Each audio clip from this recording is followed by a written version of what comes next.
Breaking right now, we're going to give you a macro and a micro look at the former President Donald Trump. First, the macro, his rally in Las Vegas. Let's listen for a bit. Places that we wouldn't even believe. They go through Snake Mountain. Running against Wacky Jackie is an American hero named Sam Brown. Sam Brown.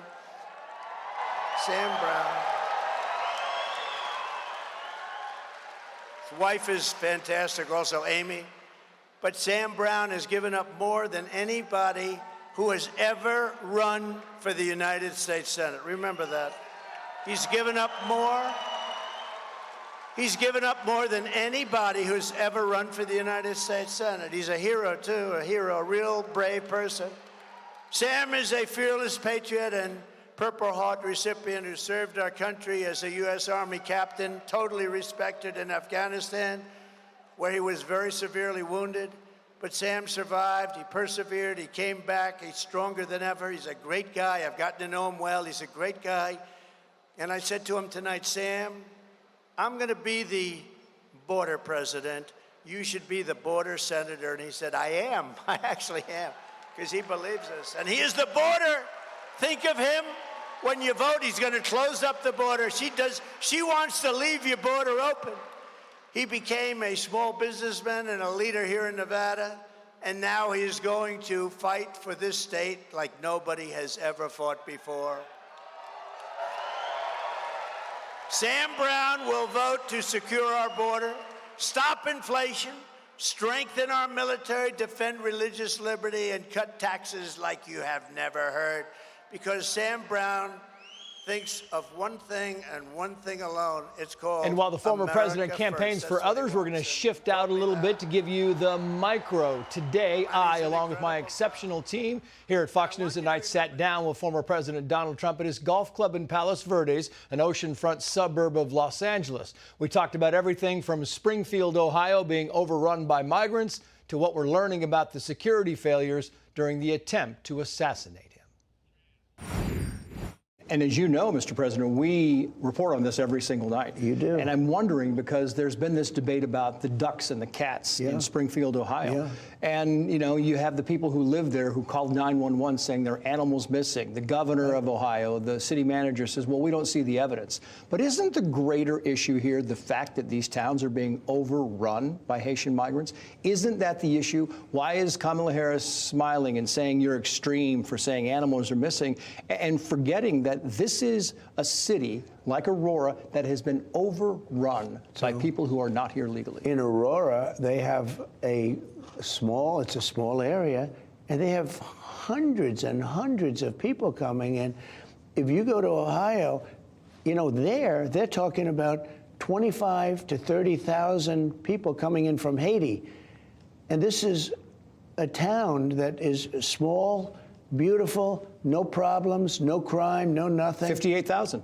Yeah, 58,000. So, and I heard this morning it was 31,000 people coming in.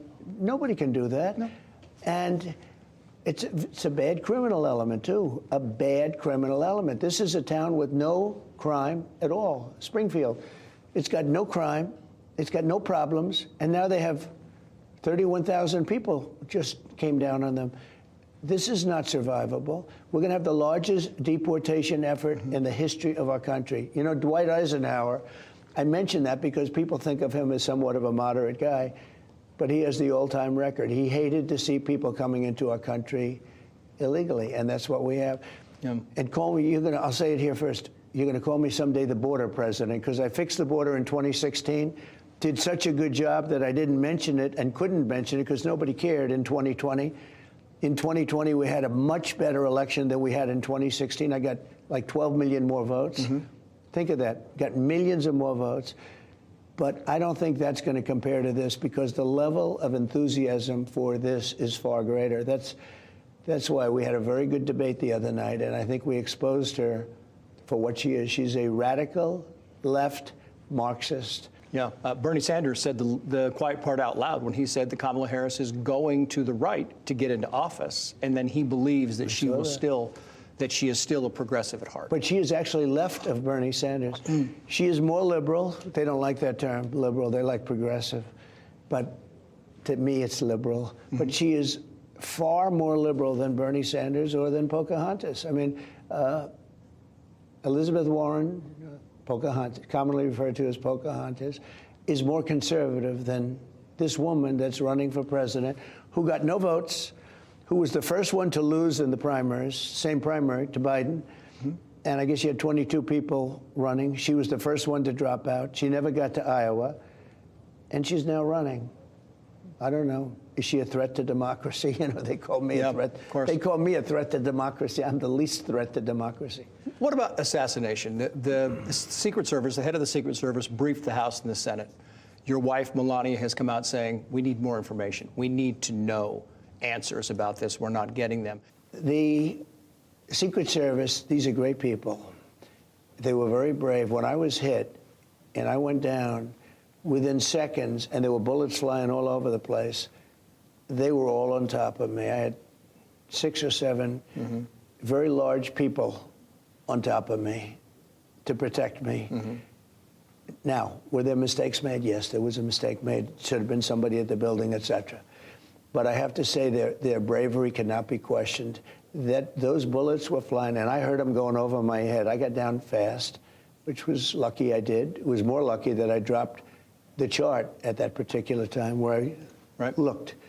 And it was a certain chart that showed great numbers for us on the illegal immigration of people coming into our country. And had I not dropped that chart at that particular time within a second, I definitely would not have been here talking to you, which is my great honor, by the way. I'm Steve Doocy. I'm Brian Kilmeade. And I'm Ainsley Earhart. And click here to subscribe to the Fox News YouTube page to catch our hottest interviews and most compelling analysis.